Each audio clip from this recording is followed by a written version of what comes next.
Good afternoon. I'm Brandy Stitt, and I'm the Program Director for the Women's Business Center. And we're very excited to have you all joining us for our social media series that we'll be hosting over the next 4 weeks. So we are at the end of the session, we'll list all of the next upcoming social media sessions that we'll be hosting as part of our Women's Wednesday sessions. And I do want to let everyone know that we are recording these sessions, and so you will be able to access those through our website. After we've completed this series, we'll have the recordings up for you to revisit and to share with other people that you think might benefit from this series. At this point, I'd like to go ahead and introduce Aviva Ajmera and Christina Hager as our presenters for today. And I'm going to go ahead and hand over the hosting duties. All right, so Christina and Aviva, you should be ready to go. All right, that sounds great. Thank you for the introduction, and thank you for everyone who's joining us. So I'm going to share my screen so you can see our deck today. We have a ton of information. We're super excited to have you joining us. So I'll get this loaded up so you should be able to see everything. So I'm Christina Hager. I'm the president of Ovations Digital, and I'm a social media strategist. And what this means is I help individuals, brands, and organizations learn how to use social media strategically to reach their business goals. That's a key differentiator and something that we both are passionate about and want to share with you today. I have clients both in the B2B and B2B side. So I help individuals and thought leaders, attorneys, doctors, consultants, change management providers, financial advisors, and wealth managers, as well as e-commerce, brick and mortar stores, health, fitness, beauty, wellness, restaurants, as well as nonprofits and art organizations. I am also a small business owner myself. I'm an entrepreneur, so I'm very aware of all of the hats that a small business owner has to wear during the day, and sometimes social media falls by the wayside. So I'm really passionate about and really excited to share information with you to educate you and arm you with the know-how on how to use social media strategically and really see a difference in your business results. Great. Well, I am Aviva Ajmera, and I'm the CEO of Solve KC. Like Christina, we also have many B2B and B2C clients across all kinds of industries in Kansas City and across the country. We help our clients with a lot of strategic planning and implementation, as well as lately, the last few years, we've been working with a lot of board of directors. And common to all of that work is marketing and social media. So Christina and I met several years ago, and we were so excited that the Women's Business Center gave us the opportunity to share with you our social media series. So this is the first of 4 classes. This is our 101 version where we will give highlights of all of the sessions, but we will then break into detailed sessions over the next 3 weeks on other topics. So I did want to mention we're going to go kind of fast today. We will pause at the end of each social media platform to take 1 or 2 questions. So feel free to put them into the chat box. And whatever we don't get to today, we will do our very best to try to cover in subsequent weeks when we go into those specific platforms. So I thought I would just start with a few fun pictures where I'm sure one of you can relate to one of them. So if someone were to ask you, what is social media, or what do you think, what comes to your mind when someone says the word social media? It might be the picture on the left. Oh, it's a bunch of teenagers or folks in their 20s. They might be hanging out together, but they're really on their devices. It might be kind of a Rubik's Cube, you know, lots of different colors and shapes, and you got to figure out and work really hard to figure out how it all goes together. Or, frighteningly, it could be like chemistry. You might be concerned that if you mix the wrong things or you do the wrong combination, you might have an explosion that won't happen. Or it could be some of the pictures on the bottom, a whole new vernacular, all this language, you don't know what it means. Christina's going to share the language with you in a minute. Could be a bunch of swirling ideas or even a word bubble, but net, it's something confusing. Our goal is to have you leave the next 90 minutes feeling a lot more informed, a lot more comfortable, and more than anything, excited to figure out which social media platform is going to be best for your business. So as we look at the agenda for our next 90 minutes together, the first session is really going to be setting up for you why social media is critical, how to speak social, and we will have several slides throughout the presentation where we will talk specifically about how COVID-19 has impacted social media.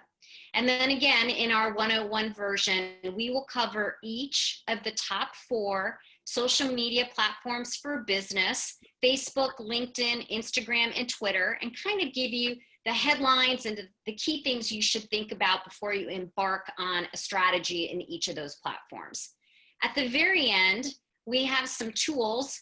Brandy's got some handouts that she'll send when the session is over that you can use once our session is done as you start to plan your own social media plans. So our recommendation, if you don't have social media for your business yet, or if you're just getting started, our recommendation is you select 1 or 2 platforms, not all of them. It's very overwhelming. And to be really candid, all 4 of them are probably not going to be right for your consumer target. We'll talk to you a little bit about establishing your goals. We have a couple of slides that are just easy tools on how to build your July and August calendars. And then you'll probably hear us talk about it several times in the next hour and a half, but we really encourage you to sign up for our 201 classes, which we will have over the next 3 Wednesdays at 1 p.m. So with that, I'm going to hand it over to Christina. All right, thank you for teeing us up. So everyone probably at this point has some knowledge of social media that you're using personally or professionally for your business. And you really have to be using it for your business because it is really critical right now. For the first time, we have a generation of consumers that doesn't know catalogs, that doesn't shop in the same way that they used to. This generation of consumers, whether it's B2B or B2C, they're expecting you to seek them out. And for the first time, we have a generation that data tells us cares just as much about how a product or a brand or an organization makes them feel as they actually care about the price or the product. This is very different than how people used to shop for services, businesses, whatever it would be in the past. We see from this slide, 74% of consumers, they actually rely on social media to make a buying decision. 43% of consumers are actually using social media on their phones while they're in a brick and mortar store. And 71% are actually making decisions about what they're going to buy on social media based on social media referrals, recommendations, or even reviews that you're reading. So why are people even following you on social media for your business? You can see from the slide, there's a ton of reasons. They want to know more about you. They want to stay up to date about news, and sure, they want products and discounts, but they also want to be entertained. They want to be educated. They want to have a sense of connection. And especially you'll see the trends of how COVID has changed this. You'll see that people wanting engagement and connection and entertainment and information from a brand is going higher and higher and higher. What they don't want to be is to just be sold to. No one will say, I want to be on social media because I want constant sales. So what do we know about social media? Why is it so critical for your business to be on social? So we have 92% of marketers telling us that social media has helped their business. And 92% of customers are retained when companies have a really well-crafted approach to customer care. And we all know as business owners, it's easier and cheaper to keep the customers you have than to try to lose them and then go out and find new ones, right? A lot of times B2C companies are all about social media, but B2B companies shy away from using social. They don't think it's going to work for them. They're not sure that they need it.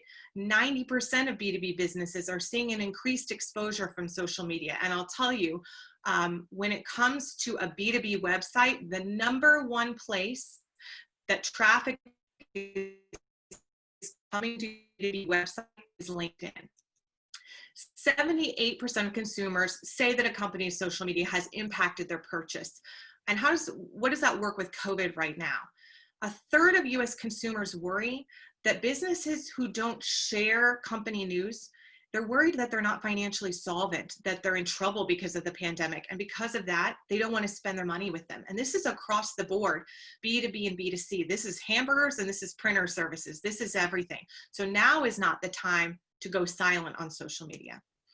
And lastly, 63% of consumers who search for businesses online, they're more likely to use one with an informative social media presence. And we see this as a huge trend. People are impacting their decisions based on what others are saying. And social media is a huge piece of that. Now, I always have to pause and say, a lot of times people will say, it's the kids. The kids are on social media, or it's the 30-year-olds. My demographic are 40 or 50-year-olds, or my demographic is not really on social media. Let me give you something to consider. You may be right that, let's say, millennials are on social media in larger numbers than, let's say, your 50 to 60 demographic. But we have some surprises for how that demographic is growing that we'll get into later. But I'll tell you this, right now, millennials have $200 million of spending power. And over their lifetime, they will have $100 trillion of spending power. That number doesn't even seem real to me, but that's what's estimated that they will spend over their lifetime. So if you ignore them, it's a huge mistake. And then if you're on the B2B side and say, well, that's not who makes decisions at this office that I work with or this business that I work with. For the first time in 2020, millennials have replaced Gen X as the most populous generation in the workforce. They now make over 50% of their workforce. So you would be surprised that the person or the business that you're selling to, often that decision maker is a millennial, and they are coming with the expectation that you will sell to them in a different way than you have before. So it's important not to ignore those numbers or ignore generations that you may think don't impact your business at this exact second, because they will. So let's talk about a business that had some success using social media. Who's been eating a lot of pizza during this whole pandemic? My house, it's too much. It's out of control.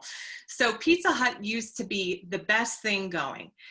Pizza Hut was the first pizza to go to the White House, and it was the first pizza to be launched into space. But then in the 1980s, Domino's came and they disrupted all of that. They were the first real pizza franchise, and they were huge. I guarantee that if you watch a movie that was made in the 1980s, you will see Domino's and probably Pepsi featured somewhere in that movie. They were everywhere. But by the early 2000s, Domino's had tanked. The reputation was that they were terrible. Their market share, they were like $3 a share. And they had to do something. So they realized that they needed to make a big change. So first thing they did, they fired their CEO, and they got with a new CEO.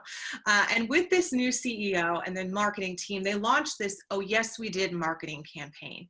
This is something that would probably petrify a lot of business owners, because what they did is the CEO and that head chef of Domino's got in front of a camera, and they read all of the bad letters, emails, and reviews that they had gotten in. And they really took a pummeling, and these things were terrible. These were people saying things like, excuse my language, your pizza tastes like shit. That was an actual quote from the commercial. Your pizza tastes like cardboard. Your sauce tastes like nothing. I mean, they had egg all over their face. And then they released it. They put commercials on TV. I don't know if any of you remember. This was in the early stages of social media. They put them on their website. They said, we're going to do this and let our customers have full transparency that we know this is awful and we're going to take care of it. And then they did. They started changing the recipe, and they saw an increase in sales in about 32.5% just from that. But they went on, and as social media started about 2 years later, really in 2005, with the introduction of Facebook, they said, we want to reimagine ourselves as not a pizza company, but an e-commerce company who sells pizza. I would have loved to have been in that meeting. What a brilliant idea, right? And so they took to Facebook, and on their Facebook page, they started asking their followers, what do you like? What are your ideas? What recipes do you want to see? And they had contests, promotions, and they actually took what their followers said, responded to it, and some of these recipes and ideas were awarded with cash prizes, and they were given actual executive approval, which was amazing. Nothing had really been done like this. And then they said, we want an emphasis on a digital ordering process. That's when they started developing an app. But also, they developed a way that you could order pizza through Facebook and through Twitter using just emojis. Again, amazing way to use social media in a creative way. This paid off for them in spades. They had first mover advantage in social media, and they engaged with their followers. Now they are the #1 pizza company in the world, and they make about $12.3 billion in global sales. What a success. Now you might be thinking or even saying out loud, Christina, that is so nice, but they have millions of dollars in marketing, a whole team. We are a company with 5 employees. We are a brand where it's just myself and my partner. How are we supposed to do that? So I'll tell you a very quick story that doesn't look anything like this Pizza Hut story, but that ends in success. A million years ago, I was living in New York City in a different life. And I worked for a little store at Rockefeller Center, a boutique that sold soaps, lotions, creams, that kind of thing. Now, I'm sure you've heard of Bath and Body Works, right? Amazing name recognition. We were not Bath and Body Works. We were called Rain Created for Living. I'm sure you have never heard of that, right? Well, they were a huge success in South Africa. They were the Bath and Body Works in South Africa. Everyone knew them. That's where you went to get soap and lotion and those things. But in America, where they had just come over to, they were unknown. How were we going to get people into our store? How were we going to get people onto our website to buy things?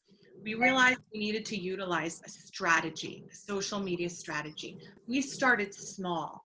And I'm telling you, 3 to 5 Facebook posts a week, 3 to 5 Instagram posts. Instagram stories didn't even exist. 1 to 2 tweets a day. And we started using small Facebook ads. And by small, I'm saying $10, $20, $30 a week, but they were targeted really well. And in 3 months, we had increased our sales by 29%. And this was just kind of a 2-3 person operation. So when you have a social media strategy and you have the information, the know-how, and the tools to use social media that Aviva and I are giving you today, you are ready for success for your business. So now let's talk about social media and where we were sort of pre-COVID, right? So we're seeing that internet use is up. We have 4.57 billion internet users in the world, or excuse me, up since last year, and 3.81 billion social media users in the world. That's almost 50% of the population by the end of the year. And even though the population has increased about 1%, we've seen social media use increase by about 9%. People are using social, they're wanting to connect with people. Then March hits. And we see people across every demographic and every age start to spend increased amount of time on social media, but they're using the channels in different ways and engaging in different ways than they were before. And that's essential for you as a business owner and as someone who uses social media for your organization, whether it's a board member. So we have some members of marketing teams here today, to know how COVID trends and social media use is affecting how your followers are wanting to engage on social media. So what do we see? We see they're using it for information in a different way. Full stop, over half, 62% of Americans use social media to get their news. During March and beyond, people were coming to social media in droves to find out the latest information. Remember, things were changing all the time. We didn't know what was the latest numbers on social media. And this is a trend we saw before COVID hit, but has really been extended through COVID. More and more people are using the internal search bars in social media channels as to search. They're not going to Google, they're going into Facebook, they're going into Twitter, and they're searching for what they want there. We're also seeing that the habits are changing. Before, if you had said, when are the best times to post on social media and any channel, I would have been able to tell you. And I would have said, there's very little differentiation for these sort of best practices. But all of a sudden, the engagement time went from evening and afternoon and skyrocketed into morning. Very different. I've never seen that in all my years working. We saw a dip in engagement for brands. So in March, people weren't responding to brands. Brands got very nervous. They didn't know what to say or what to do. And I'll use, by the way, the term brand interchangeably for if you're a business or an individual thought leader or member of a board, that's your brand. But by April, we didn't see an engagement come back up. And so then businesses and brands were nervous and said, well, now are we sharing the right thing that people want to engage with us? We also saw ad spend price down, which means the cost for you to advertise on social media has decreased. It has decreased a lot. And we'll talk a little bit about why that is. But click-throughs, people that actually are clicking on your ad and going where you want them to go, that's actually up. And it makes sense. A lot of big brands had to pull off social media in March and April because, frankly, their products were no longer relevant. People like Norwegian, did if you were sitting right here. they had pledged to spend $2 billion this year in digital ads. They needed to pull all those ads. And so when big companies started to pull their ads, because places like Facebook is a competitive space where you bid for the space, all of a sudden ads became cheaper for everybody else. And then connection. People came on because they wanted a series of connections. They found it reassuring to hear from brands. They wanted to know how brands were responding to COVID. Only a small percentage of people said they didn't want to hear from brands. Really, we're seeing that most people want to hear from brands and they want businesses to be posting about what's going on in social media. So I moved the chat. Sorry, everyone. And it's affected my slides. There we are. So now Aviva is going to take us through social media for our business and give us some amazing, amazing facts. Right, so this slide that we're going to share with you over the next few minutes is a bit of a monster. So before you panic when you start to see the builds happen, know that this is a part of your handouts. And again, this whole session is being recorded, so you're more than welcome to reference it back at any time. I am not going to go through every single bullet point on this slide. It's really dense. I'm just going to hit some of the headlines, and you all can feel free to read along at your own pace. So as we said, today we're going to focus on the 4 major platforms for business, and they are Facebook, Instagram, LinkedIn, and Twitter. So Facebook, as I'm sure most of you know, it's the #1 most popular social platform. LinkedIn is the largest professional network. Instagram is the second most popular social platform. And Twitter is the second most recognized social platform. So let's talk a little bit about Facebook. Social media. Facebook is the #1 social media site to influence purchase. It has the largest followership of any of the platforms, 2.6 billion users, with 70% of US adults on Facebook. Interestingly, because we're here to talk about business, there are over 80 million Facebook business the car is still there. On average, you need an appointment to come about an hour on Facebook, but it's not all at once. It tends to be broken up throughout the day. I think most of us probably have at least a personal page on Facebook, and you know how to use it. It might be while you're waiting for someone to get ready. It might be in the line at a checkout. It's kind of whenever you have a couple minutes here and there. I'm sorry. It is also best for building brand loyalty and communicating with consumers in a non-obtrusive way. LinkedIn, on the other hand, unlike Facebook, which is really social, LinkedIn is business oriented. That is its foundation. And for those of us that were around, I don't know, 15, 20 plus years ago in the workplace, it was really the first place where you could digitize your resume. And people really thought, oh, if you've got a LinkedIn profile, it must be because you're looking for a job. That's just not the case anymore. It is a phenomenal resource for news and articles, and it's a great way to connect with top industry influencers. LinkedIn has about 590 million users. About 80% of them are 35 or older. And also, interestingly, as you think about how you target who you want to see what you post on social media, 44% of LinkedIn users have an income of over $75,000 a year.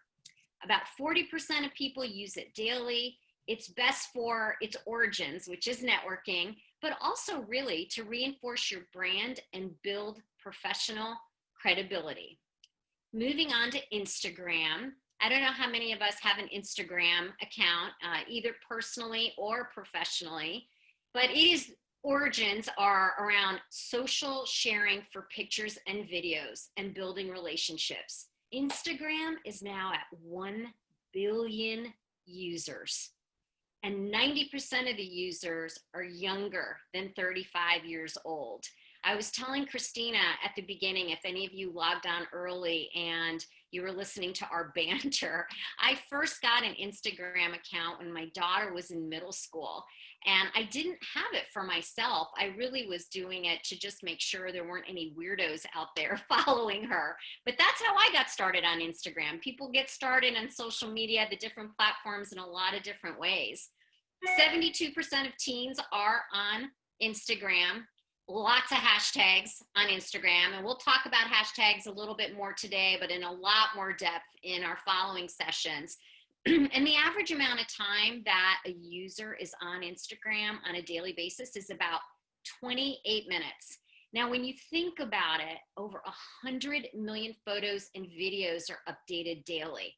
It just goes fast. Your feed is just really fluid. It's best for mobile devices. It's not going to be the platform for your laptop or your computer, and it is perfect for image-friendly businesses. So if you have a business that's in retail, in the arts, food, entertainment, travel, it is an ideal platform for your business. Okay, moving on to Twitter. I don't know how many of us have a Twitter account. I do not. Christina does. My husband does, and he's kind of addicted to it. It's a great place if you want to get real-time information. It does limit your posts to about 280 characters.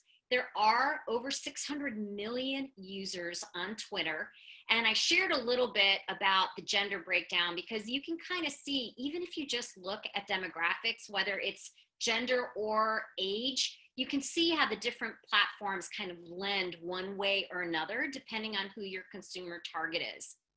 There are 6,000 tweets every second. Every second. It's just, that's part of the reason it's not the platform for me personally, but it's part of the reason why people love it so much. There's so much real-time information. It is where hashtags were created. It is best for PR and news and real-time customer engagement. Thank you. So as Aviva mentioned, we will have this slide as a handout. So if you're furiously trying to take notes, don't worry, we'll have it for you. And if you're wondering what some of this meant, what we were talking about, users or hashtags, part of understanding how to learn social media for a business is learning how to speak social, right? It can be a different language. And so we want to take a little bit of time to educate you on maybe some of the terms that you already know or that you don't know. So when we talk about users, we're not talking about your grown children who have moved back in with you and are mooching off of you. We're talking about actual people who use that platform or channel. Likes. This looks different on each platform. There are people who either hit the like button or heart a post. So on Instagram and Twitter, it's going to be on Facebook and LinkedIn, it's going to be the word like that they hit. It looks like a little thumbs up. Feed. This is your rolling list of the content on any channel. So if you have LinkedIn or Facebook and you're often scrolling through your feed, it's where the content auto-populates. And you probably have noticed that that content doesn't populate by date or time order. That's because each of the channels has an algorithm. And that's something we'll get into in the 201 classes, the particular algorithms for why certain content is popping up near the top of the feed or why you're sort of never even seeing it in your feed. Reach. This is the number of people who see a particular piece of your content. That's literally the reach that your content had onto people. And engagement is people who did something with that post or content. Maybe they shared it, they liked it, or they commented on it. All of those things are counted as engagements. Engagements are very important. The more engagements you have, the better your page, and the more your particular algorithm is rewarded. Again, we'll talk more about that in the coming weeks. Shares or retweets. These are people who take something you've posted and then they share it onto their page. On Twitter, it's called a retweet. You can see this on all of the platforms. The one that doesn't have an automatic way to do that is Instagram. There is no share or regram button. There are workarounds in it, and we can talk about that in the Instagram 201. And then click-throughs, people who literally click through to your website. All of those things are important to know because in the different platforms, when you have business accounts in these platforms, you can measure all of these terms and measure them against goals.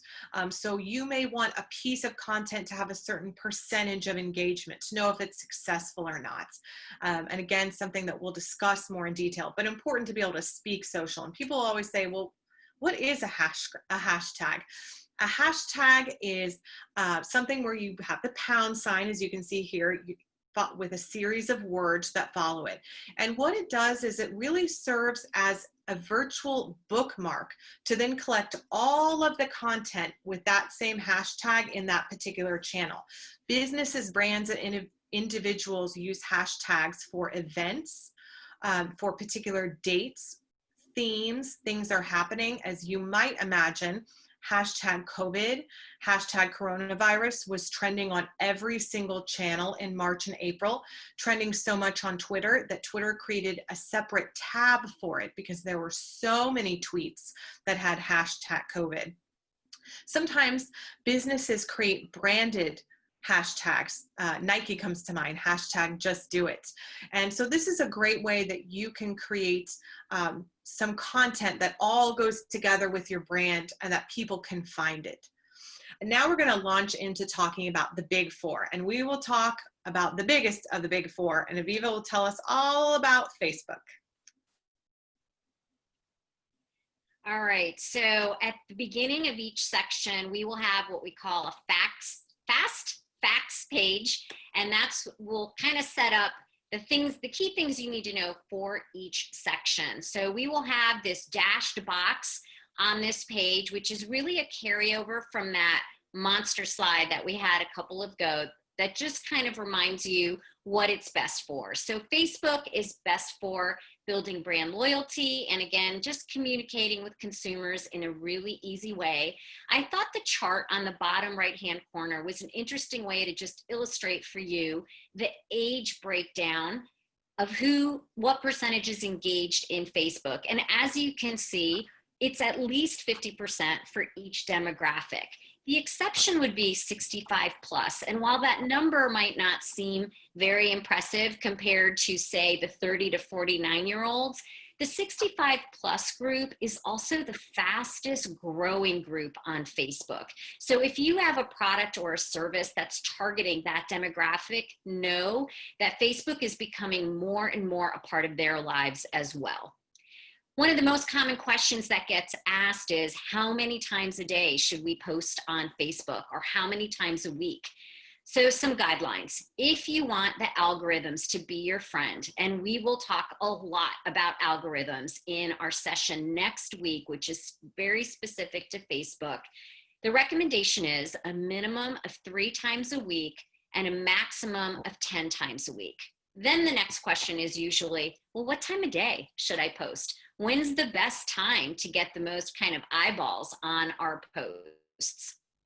And for that, the best time is really during the work week. And again, Christina did mention across all platforms, the timing has changed a little bit with COVID. But as we looked back through the data in the past year prior to COVID, the best time was 10 to 12 Wednesdays and Thursdays. So basically people's lunch hours. And the worst times were 8 p.m. to 8 a.m. So really when you're winding down for the day and you're with your families. Now, I do have an asterisk there. And the reason is those numbers do vary a little bit depending upon your industry. So while these are aggregated numbers, I would really encourage you, or feel free to shoot us a question and we'll try to get to it next week. You can easily Google search the best time to post for ABC industry based on your industry, and there should be some really helpful data out there for you. Another great time is 1 to 4 p.m. on the weekends. Okay, so you posted. How do you get the most number of people to see it and the most engagement? It all starts with content. So be authentic, know who your audience is. Photos generate 120% more engagement. For those of us that have a personal Facebook page, you know, it's way more interesting to look at a post that has photos in it than something that's just plain text. Well, it's the same for your business. Video is now 11% of Facebook posts, and there are 8 billion video views per day. So if you haven't yet tried Facebook, Christina would really encourage you to say, hey, now's the time to do it. Don't be shy. Everybody's trying new things. This is a fabulous time to try Facebook video for your business. There is also Facebook Live, which we'll talk more about in our next session as well. Okay, so how long should it be? Posts that are shorter than 250 characters have 60% more engagement. Again, take an example from your personal life. When you see a post that has more ... ask yourself, how many times do you actually click on that? And if it's just a little bit more, you'll keep reading most likely. But if it's like this much more, you're probably not going to be as interested. Well, it's the same for your consumers. Figure out how to say what you want to say in a briefer way. You can always break it up into multiple posts, but keep in mind, people are flipping through like this. So it's really important that you think about your content in a nice, succinct way. The other little tip that we'll give you is action or question posts tend to have double engagement. So how many times have you seen somebody ask a question like, what's your favorite Mexican restaurant? Go. And then you'll see all of the answers pop in. That's an example of a type of post where the person who has posted it is trying to create some kind of an engagement, and it's a great way to get a lot of feedback. So companies sometimes will do that if they're looking to have a new logo. They might put a few versions up there and say, which one do you like better? Or if they're looking to revamp a menu, they may say, what are your favorite things on our current menu? Or what else would you like us to have as we plan our new menu for the upcoming season? So those are just some simple examples of how to create some kind of engagement. Now, Aviva gave some great fast facts on where Facebook was at before March and the best of our data as to what to do now. COVID hit and Facebook was really impacted by COVID, and really in two different ways. And the first way was communication.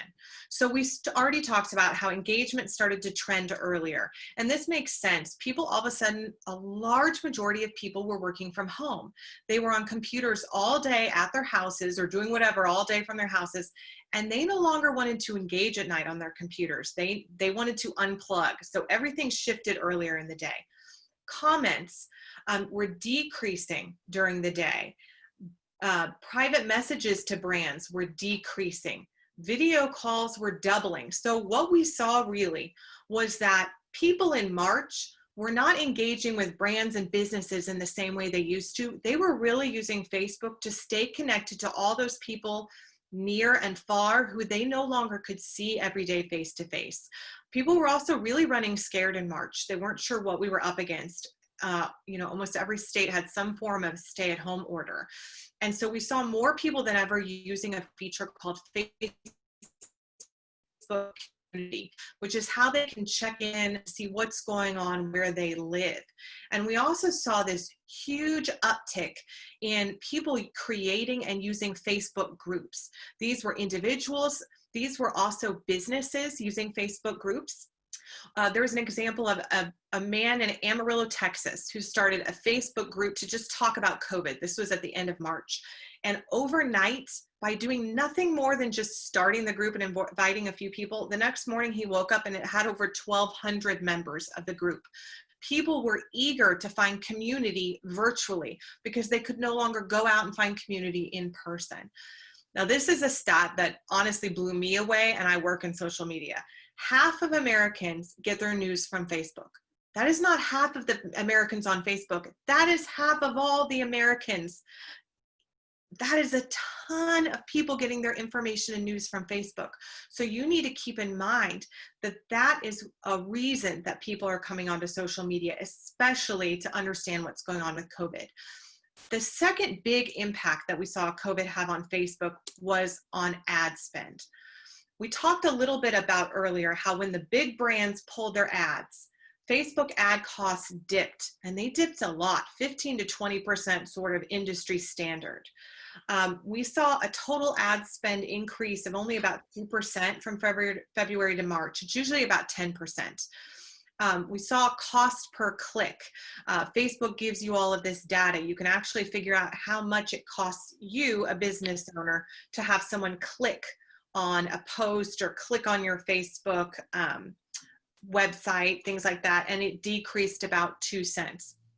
Now, some industries, Facebook ads stayed the same. The education sphere, some tech, because the increase of that was impacted by COVID. But some industries reported a decrease of up to 200%. That is so important for you to know because you need to understand how your particular business and the niche market that you're in, it has been impacted. If you're going to use Facebook ads, this might be a great time for you to start investing in Facebook ads because your dollar may go a little further. Now, how do we know about all of this data? Well, you have to have a Facebook business page. Many of us have Facebook personal pages, but it doesn't give us the data that a business page gives us. A business page is really your storefront. It's searchable and public. So what this means is when someone goes onto Google and searches for a certain industry or topic in Kansas City, not only do they will they see your website, they can potentially see your Facebook show up in the Google algorithm. So that's kind of 2 chances for you to show up, which is really great. It lets potential customers read reviews, vet your services. Remember in the beginning, we talked about all of those stats, 70, 80% of consumers needing to have some other people vet a service or a business for them before they would buy or invest in that service or business. Facebook page is a great opportunity for them to get to see real users and real reviews. And as we talked about, it gives you some measurable advertising and you can really customize it for your followers. It gives us all the information that people would get from a service listing, your hours of operation, directions. It increases your SEO, which is, again, search engine optimization. How are you coming up when people Google with you? And above all of this, what's really important, it gives you a chance to connect with your customers and followers. As Aviva said, you're changing your logo. You want to know which one your followers like. You can ask them. That's the great thing about social media. Are you a restaurant and you're thinking of offering some new menu items? This is your chance to ask people what they want. And it's a great way that they'll actually respond and chat with you about it. You can use your business page to gain those insights. You can also use your business page to gather customer emails. Any business owner will tell you, and a customer's email is worth a lot. So if you have a chance to get their email, that's really, really helpful. It's also social media in general, but especially a Facebook business page offers enhanced customer service. Gone are the days where people will pick up the phone to call you if they have an issue. Sure, you'll probably field plenty of calls, but you will also field plenty of issues on your Facebook page where customers have a question or they need you to solve a problem. It builds brand loyalty and drives website traffic. And you can also keep an eye on your competition. There's actually a Facebook watch at the bottom of your professional or your business page. This gives you an opportunity to pick a few competitors in your market, and you can watch them without them knowing to see what post are they sharing that's doing well. What did their Facebook look like this week? That can be a really effective tool, especially if you're just now building a Facebook presence or if you're unsure what your competitors are doing. We see that 78% of American consumers say they've discovered products on Facebook, and 39% are following you on Facebook. They want to get some sort of special or a coupon or a deal. So that may be originally how you're getting someone to your business page, but then you need to find a way to keep them on your business page so that you can get more information from them and more communication from them. Now, we're going to just touch on Facebook ads. Facebook ads could be a whole series that we could all take. There's so much information about it, and we will do our best to tackle all of your best Facebook ad questions next week. But basically, organic reach does not take you very far. And what organic reach means is if you post something on Facebook, organically means you just leave it. You're not putting any money behind it. You're not boosting the post. You're not creating a Facebook ad. There are all sorts of wild rumors as to what exactly the percentage of people actually see an organic post. I've heard rumors that it's 0.5% to 0.1%, and it actually has been down that low. Right now, it's about 6.4%. And so what that means is if you have 100 followers, really only about 6 of them are seeing anything that you post. So you need to put some money behind it. It helps you amplify your organic reach. And what Facebook ads does is a great job of helping you micro audience. You sell a product and you know that your top buyers of that product are women in their 40s with a lot of disposable income. Do not waste your time trying to sell to men in their 20s. That's not your target audience. So you can select that demographic and build audiences that you can sell to, which is very effective. It also gives you that ability to change your ads on a daily, weekly, monthly schedule. So maybe you have an ad that's not doing so great. You thought it would be great, and then COVID hit. Pause that ad or change it. Give it a COVID spin. Perhaps you thought that your product was going to be very attractive to this particular ad set. But now that you have this information from Aviva and I about what demographic is actually on Facebook, you're saying, wait a minute, I'm going to choose a certain demographic for my ad to go to. You can change that demographic. And really, building an ad in Facebook is very simple.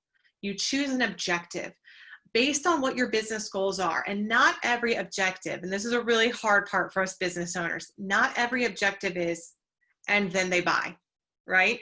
Sometimes the objective is they follow your page. Sometimes the objective is they leave you their email. Sometimes the objective is you just want them to engage because you want to create a lot of engagement. And sometimes the objective is you want them to go to a website to increase their consideration. So you choose that objective and then you set your budget, minimum $10. You can choose $10. You can choose $20. You can choose $1,000. I would suggest when you first start testing, test low ad spend at first, but keep it really constant and consistent. Even if it's a low amount, that will help you get the best data. And then you select your audience. You detail what kind of audience you want for that particular piece of content or piece of information. And then you decide where to advertise. And what I mean by that is Facebook gives you all sorts of chances to advertise. It could be in that main feed that we were talking about. It could be in the sidebar. It could be on mobile. It could be on desktop. And let me give you my biggest tip.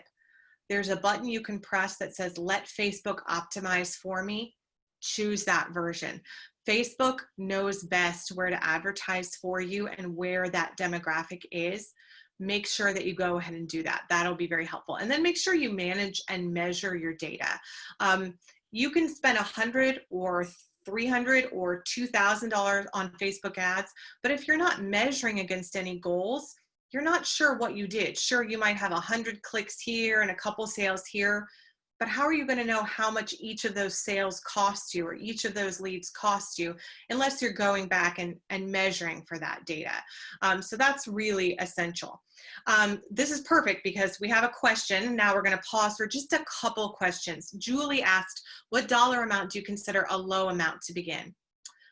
There is a point of, I don't want to say diminishing returns, but there is a point where you won't gather enough data to understand if the test was successful or not. So if you have a really small budget and we know that organic reach is like 1%, or excuse me, organic reach is 6%, and we're trying to achieve something more than that, if you just spend $10, you may not get enough data to tell you if that was successful or not. The good thing is when you set up an ad, Facebook gives you, it almost looks like a little like scale of how many people they're going to serve that ad to, and it gives you an estimate of impressions. And so based on the audience you choose and the amount you spend, it will show you how many people that will send that to. So I would base that dollar amount you spend based on how much, how many people they're going to send it to and what your goals are. A bit of a convoluted answer, and it really depends what the market is. I think if you start with $10, it won't be enough. I would try to start with like $50 if you're going to test something. You can always pause it if you get the results that you want. I have some clients who are testing with $1,000 a week, and I've had some clients test with $100 a week. And usually I would run it for a whole week in terms of frequency to get enough data that you want. 24, 48 hours, that's not going to be enough for it to cycle through to get to all of the users that you want.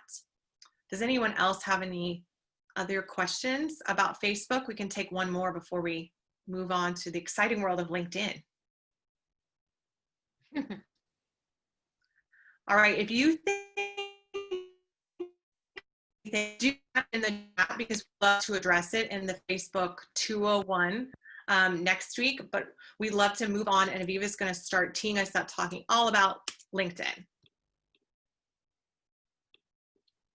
Thanks, Christina, and great questions, you guys. We love it when you ask us questions so we can make sure what we're talking about is most relevant for you.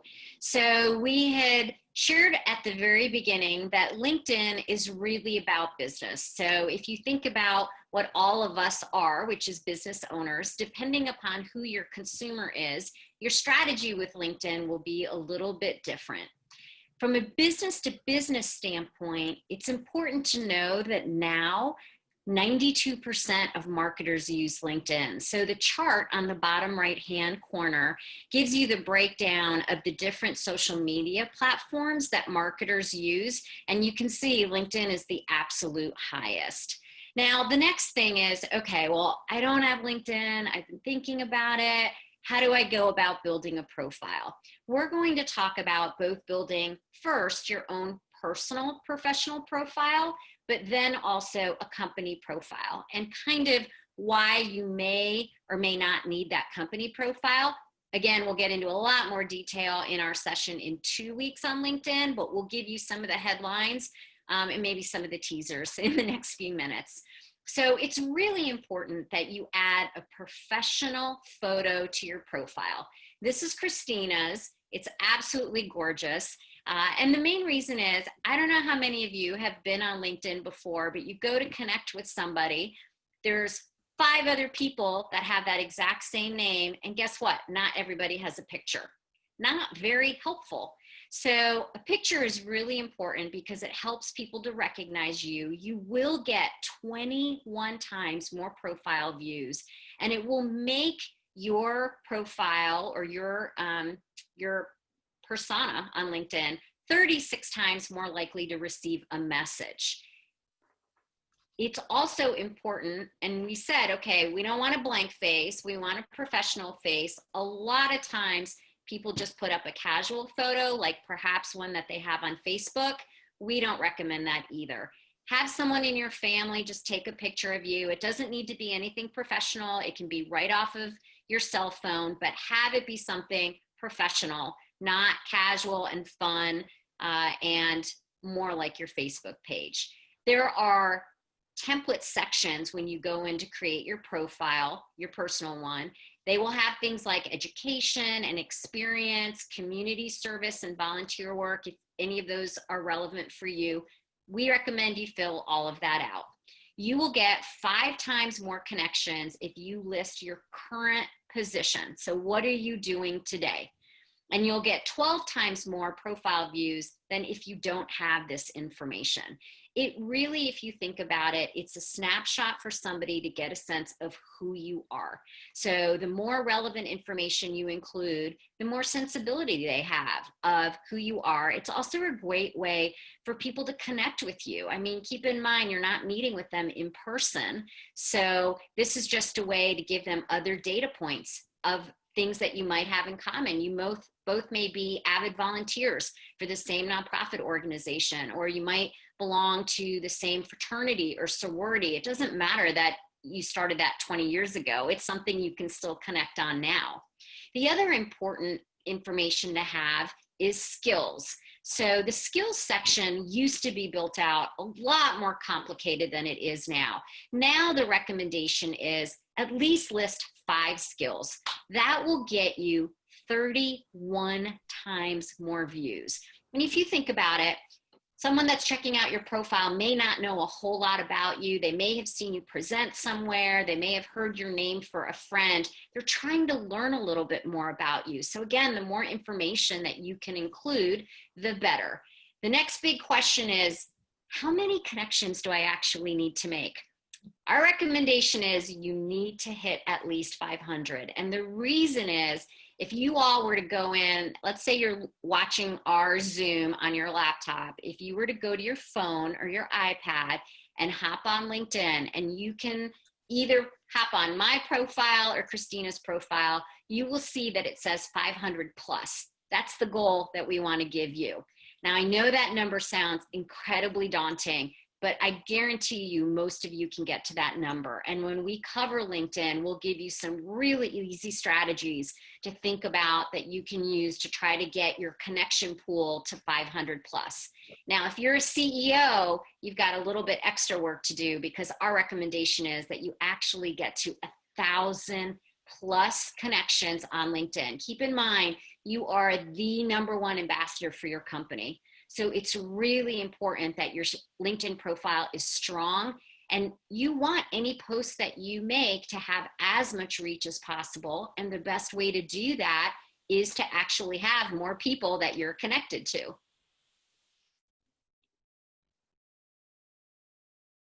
Okay, so how do you improve your profile?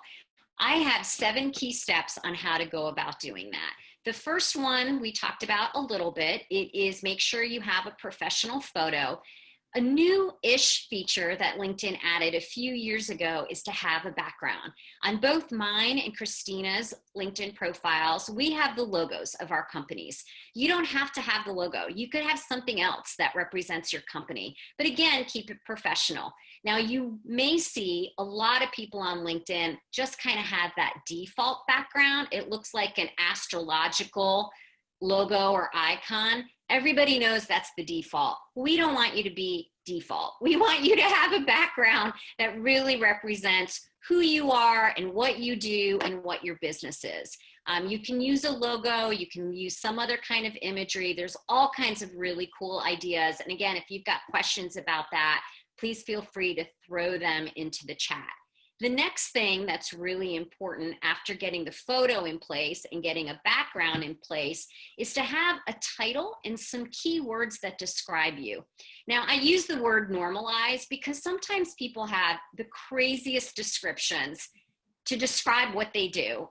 this is not the place to get crazy. We want it to be exciting. I mean, it can be clever, but we want it to also make sense. So I've done a screenshot of an example of what mine are. Entrepreneur, board director, angel investor, and of course the CEO of Solve KC. Another neat idea, honestly, just go ahead and look at a few other people's LinkedIn, people that you know or people in your industry. You might find some words that really appeal to you, or it might trigger your own unique word that you can add into your background. So while we want you to have fun, we don't want it to be so wacky that nobody understands what it is exactly that you're talking about. The next step in creating a really good profile is having a summary that doesn't go on and on and on and on. So the recommendation is 40 words or less. I will confess, mine is a little bit longer than 40 words, but just so you know, this is what it's going to look like if it's more than 40 words. LinkedIn will show the first 40 words, and then anyone that's looking on your profile will need to click on the ... see more in order to read the rest of your profile. And again, on some devices, it's a lot easier. A lot of us are on our phones, so keep in mind your screen is only yay big. So it's a good place to choose your words carefully. After that, as we mentioned in the previous slide, talk about your expertise, your education, your volunteer experience, and your causes. And then the very last thing is recommendations. Now, many of us that have been in the working world for more than a couple of decades, we know a lot of people. We don't need to have a recommendation from every single person that you know, let alone every single job that you've ever had. Our recommendation is to think about it two ways. Either the last few jobs that you've had, or if you are in the process of updating your profile for a really specific reason. Let's say you want to become a director on a nonprofit board. Look at your experiences that have some examples where if someone were to give you a recommendation of how you performed or what it was like to work with you in that role, someone who doesn't know you can say, oh, wow, she's been a volunteer at XYZ for the last 10 years, and they really like working with her.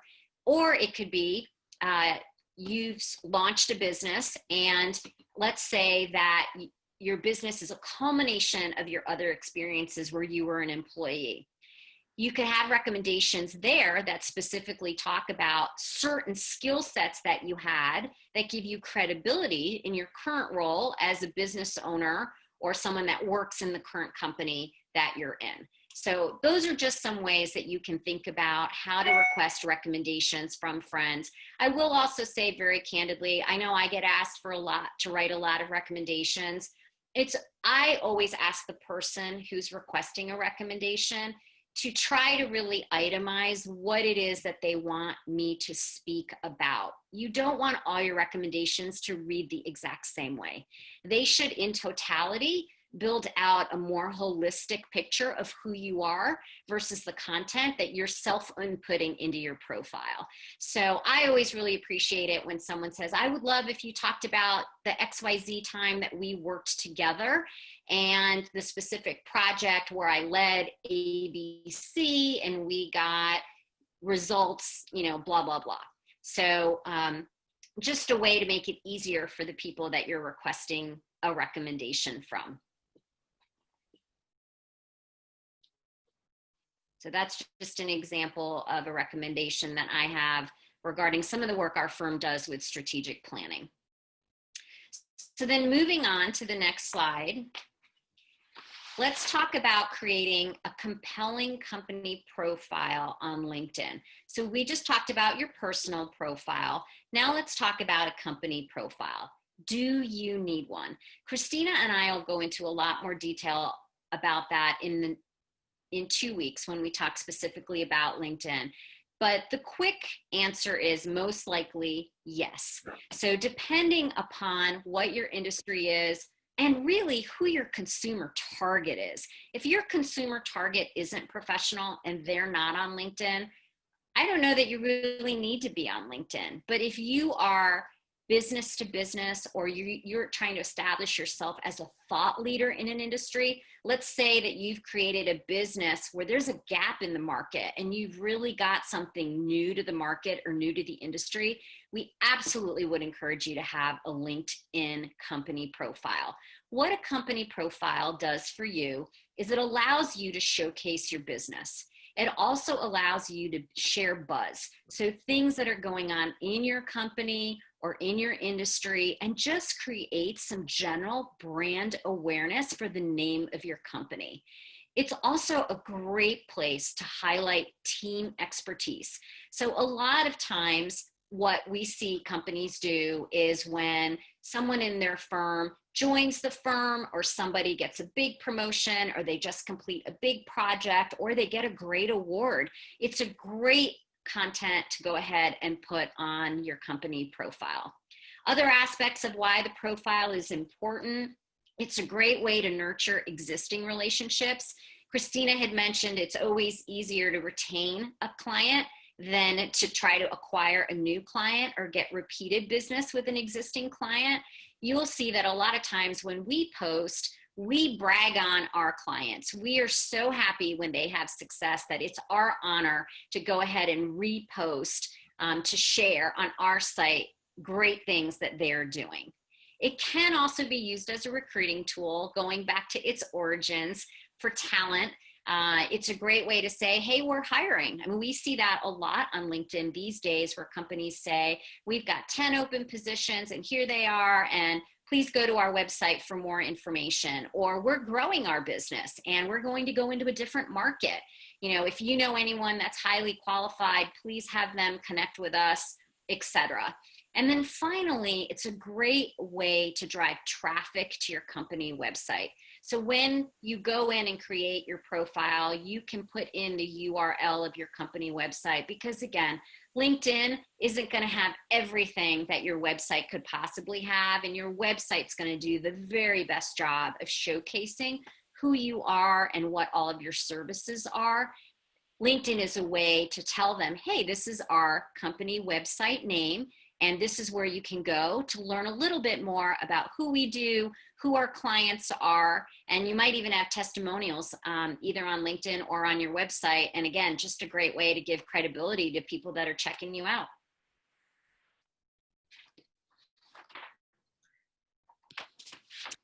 So just a couple more slides on LinkedIn Business. In case you're wondering how many business pages are there actually with LinkedIn, there are 40 million business pages. It has now surpassed Facebook as the #1 social platform for B2B, and it's now the #1 platform for product launches. So again, it is a resource that B2B companies use as a way to share news of what's going on in their companies. There's a chart that's going to pop up in the bottom right-hand corner, excuse me, which also talks about and gives you an example of what conversion rates are like, comparing your personal profile to your professional profile.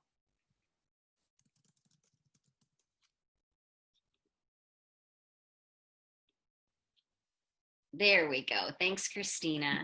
So the top is your company page. It's okay. There's a little bit of lag, so we apologize. But it shows that if you post on your company page, how big the conversion rate is compared to posting on your personal profile.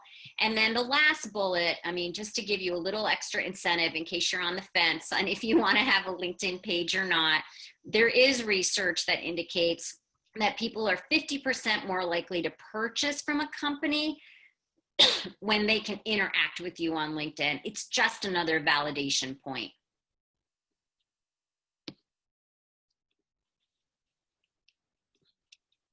Okay, I think we got a lot of questions on this section.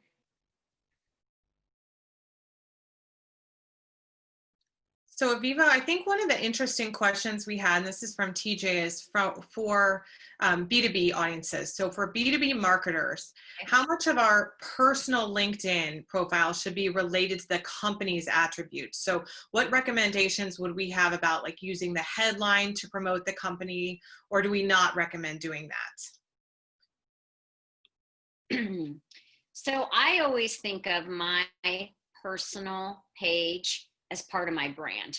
So oftentimes I will post content that will establish me as a thought leader on both of my pages. And same thing when it comes to projects that we're working on, successful client events or results. They're very synonymous, especially when you're the actual business owner. Because really, you know, one of the beautiful things about Kansas City too, if your clientele is within the Kansas City market, we are such a tight community in Kansas City. And I feel people love being able to say they know the owner, or they know a little bit more about who the owner is and what their story is. So I really do use my personal page as kind of a counterpart to my business page. Would you answer that any differently, Christina? No, 100% perfectly. And I'll just add, a business page is wonderful for SEO, and a business page is wonderful to tie your employees together. But what people really follow and interact with is a personal page. So the more you can get information from your business page onto your personal page, the better, for sure. And that kind of leads into our second question. And Aviva, we were talking about this, I think just yesterday, is do you still have a company page if it's your brand is just you? If you don't have a company or a business. So in this example, I'm not sure what you do, Julie, but if you're a speaker or an author, a business consultant, but you're a one-woman shop, it's just you, do you still need a business page? And on LinkedIn, the answer is no. I would use, just like Aviva said, your brand, if it's your personal brand and your brand, just keep your personal page as that brand. Really, when you start getting employees, different people involved, the business page really links everything together. So if you have, and I will say, we've got about 20 minutes left, and there are some other really great questions here, and I promise you we'll address them. A lot of people ask about, should you say yes to every single connection every single person who requests a connection with you, or should you be more selective? And I would say yes, yes to both. And we'll describe and explain some of the criteria. It goes back to what Christina was saying before, is what's your objective. So we will definitely talk about when we recommend accepting versus declining invitations in our LinkedIn session. The rules have changed a little bit on it. I will say, for those of you that believe you only accept from people that you know, I used to believe that as well, and that absolutely was the guideline early on when LinkedIn was first created. It isn't so much. So we will talk about that more. There are some times where it's really important to accept others, but let's go ahead and move on into Instagram and Twitter, because we want to make sure we at least give you the headlines of the other two social media platforms.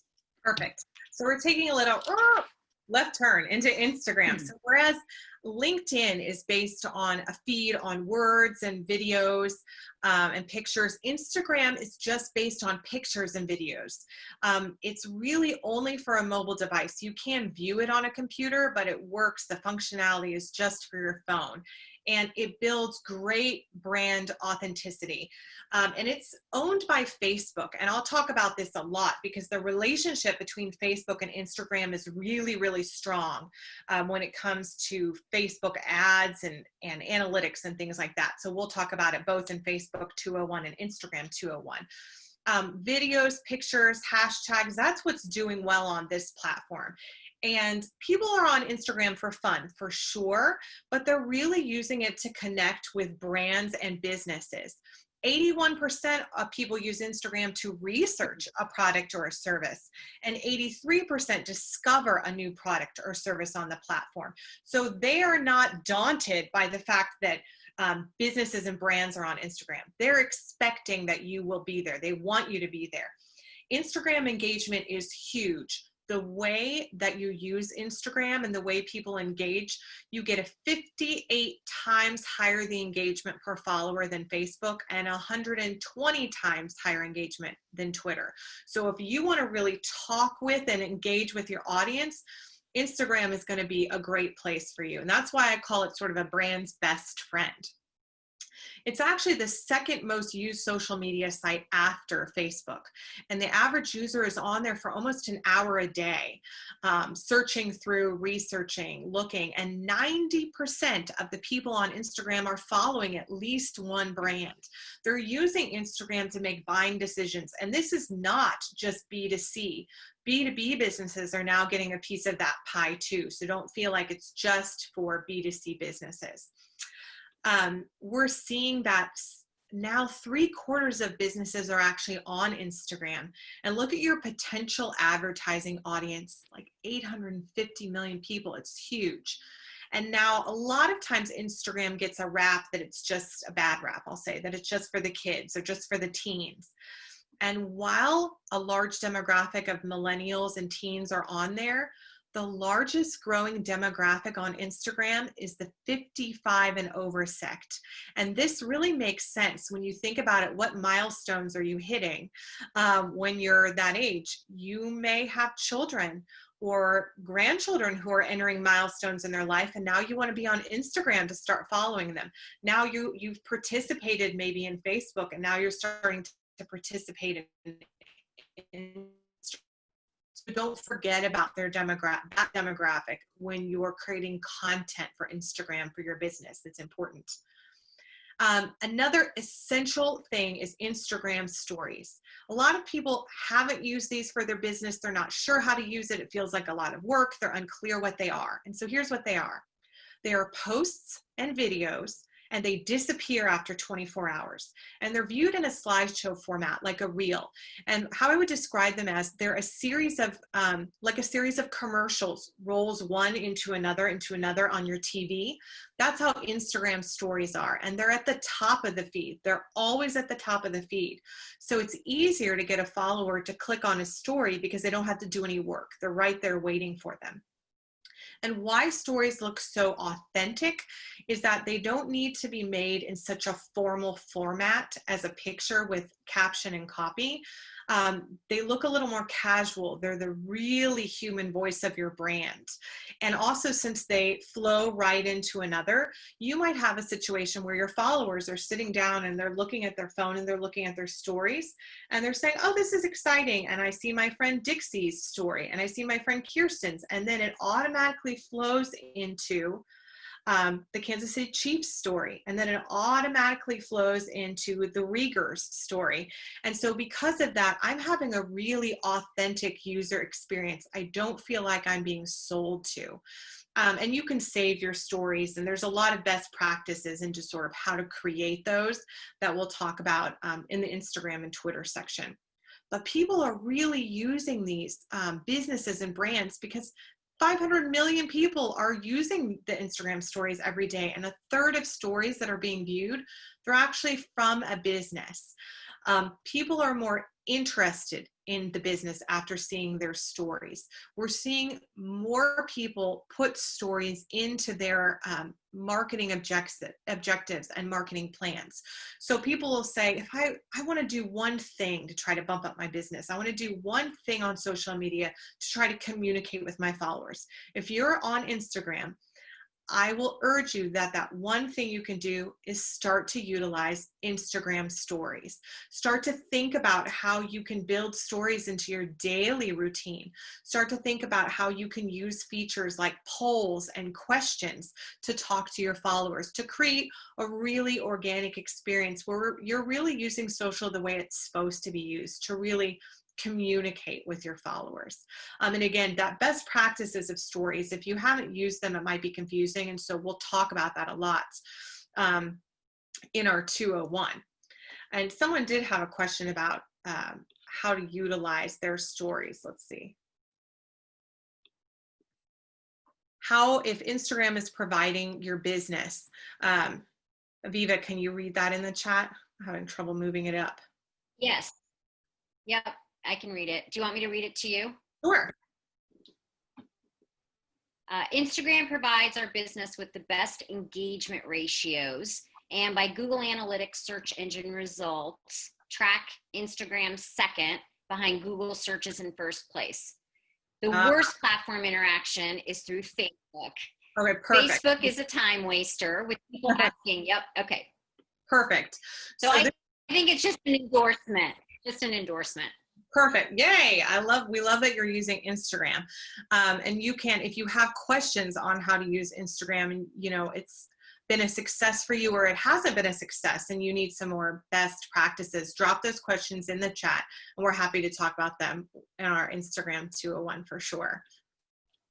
Now, when we get into Twitter, people have a lot of opinions when it comes to Twitter. What is it for? Why are we using it?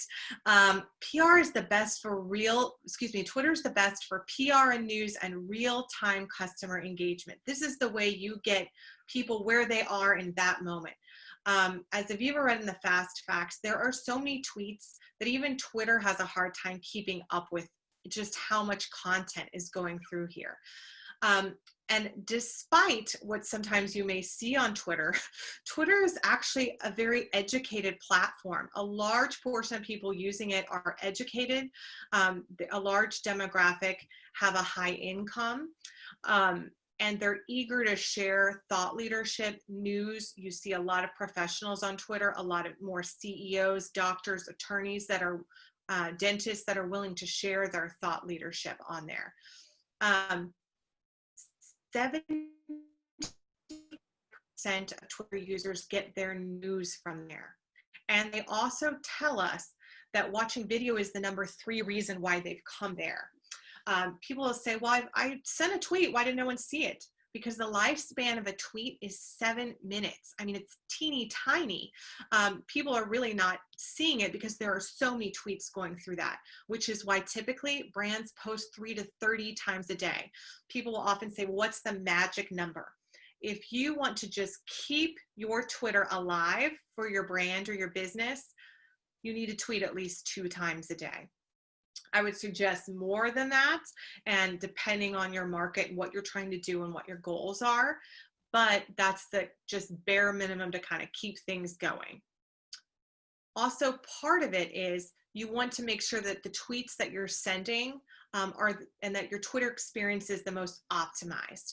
The most active users will have the most followers and the most engaged followers.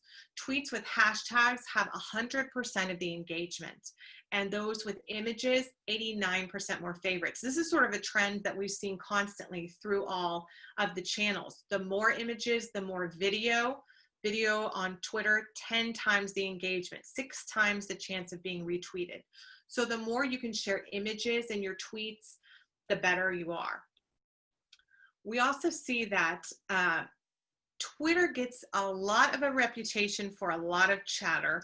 A lot of things are said on Twitter. You can delete a tweet, but I will have you remember, part of the reason customer service happens so much on Twitter is because it's public facing.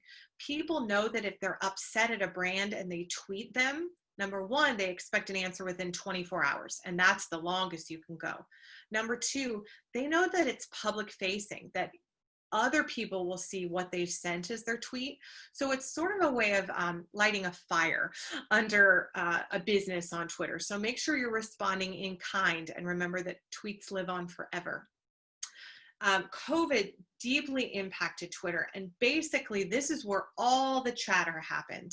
The audience on Twitter grew 14% from January to April, and that's the biggest growth that we've seen on the platform since they started reporting their metrics. They had to add that COVID tab to organize because they had so much content about COVID. 628 million tweets about COVID as of May. People are talking on Twitter and they're following people. These are the top 3 Twitter profiles discussing COVID. People are coming onto Twitter to talk about that. And because of that, brands had to really use Twitter in a different way. Brands are really using and should be using Twitter now to connect, inform, entertain, and to help. Brands that were using the pandemic as a time to sell came under really hot fire. So you might want to change your Twitter strategy. If it's just been sell, sell, sell, link to your website, you're going to find that #1, that's probably not a great strategy in general. But #2, during this time of the pandemic, those tweets are not going to do well. And not only are they not going to have engagement and not going to have interaction, you might even see your followers or other followers sort of lambast you on Twitter that that's not what they want to see. That's not what they've come to Twitter for. So as you're building that content, think of other ways that you can start to utilize that content that you're building for Twitter. Does anyone have any quick Twitter questions before we sort of wrap up and give you the summary for the day? I'll wait just a second. And if you do have a Twitter question you think of, drop it in the chat and we're going to be happy to address it in the 201. All right, we'll sort of navigate to the next section, which is basically just your social media do's and don'ts. Right, so this is just a wrap up, and the next few slides we will have in the handouts just so that you've got some of these tips handy. We said at the beginning, we've kind of said, well, make sure you create a social media strategy that links up with your business goals. So take the time to just pause and think about who is my consumer target, what is my objective, and based on that, which social media platform is actually going to be the best for my business. And if you're not sure, just start with one of them if you don't want to take on two. Start small, gain a little confidence, check out your results, and then you can work upward from there. As I mentioned when we were talking about LinkedIn, every single post that you make, regardless of the platform, is a reflection of your brand. So be really mindful and think about that and make it fun. Make sure you've got a balance in your content between promotions and incentives and information. Christina mentioned this early on. Don't just use it to sell. People will disengage from you. Tell your story. It's so much more exciting and so much more engaging that way. It's always important to remain professional because at the end of the day, this is about your business.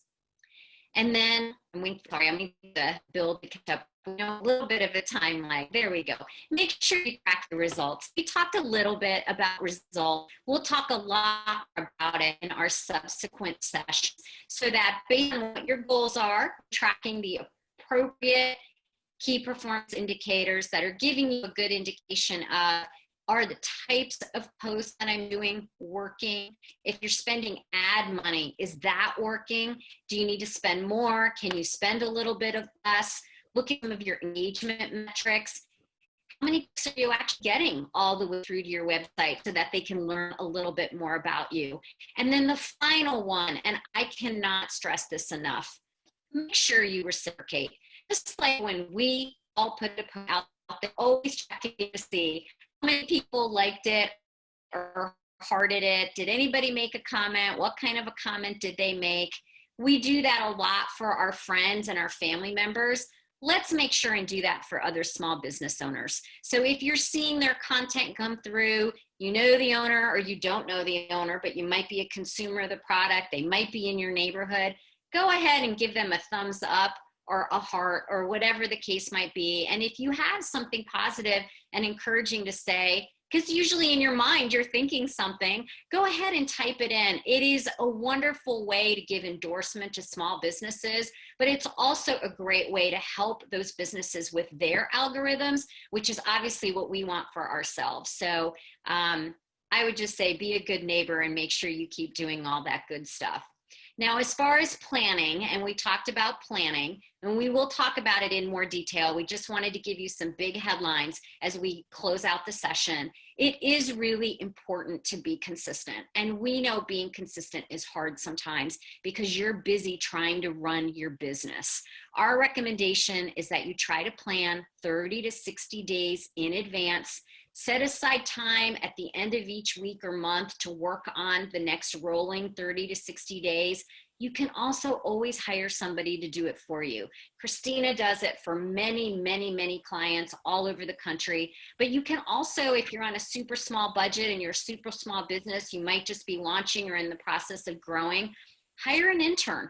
You know, there's a lot of different ways, or a college student or an MBA student. There's a lot of different ways to help to get you going. Make sure you've got photos and videos. I hope we impressed upon you the super engagement that you get when you do that versus just text. And then go ahead and create your post and date them for later. In our follow-up sessions, we'll talk about different apps that you can use to help you create those posts and get them posted without you actually physically having to do it yourself on the day that you want to make a post. That will really help you a lot. And then in closing, sometimes it's really hard to come up with ideas of what to post. There are endless ideas of what to post. You can do things like product introductions, new hours, maybe your hours change seasonably, maybe in the summertime, you guys take half days on Fridays, or you're not open on Monday. A lot of restaurants aren't open on Monday. Sales, contests, it's a great way to showcase new employees that you're bringing into your business, or employee appreciation or brags. And then also, like we said, for your customers and your clients, it's a great way to appreciate them, share the exciting news that they have. And there are always super fun things to post on holidays. And it doesn't just have to be the major holidays. Next time we'll share with you a great resource for the wackiest days you can even imagine. And if your business ties into any of those, it just makes it really fun and engaging to do something about your business on a holiday that aligns. So let's say you're an ice cream parlor. There's a National Ice Cream Day, as an example. Mm-hmm. So the next few slides, sorry, this is Christina's. So in closing, and then Aviva will tell you about the handouts you're getting. Because of COVID, we've seen use and engagement across social media is up.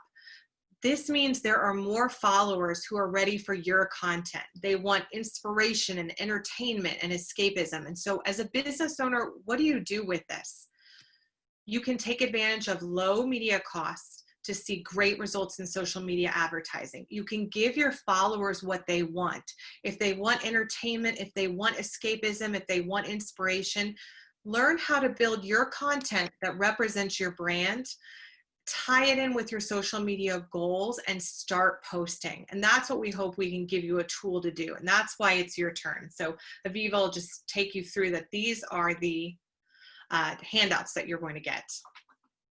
Right. And again, you know, we're going to leave the chat open for the next couple minutes. So feel free to type in any questions that you have.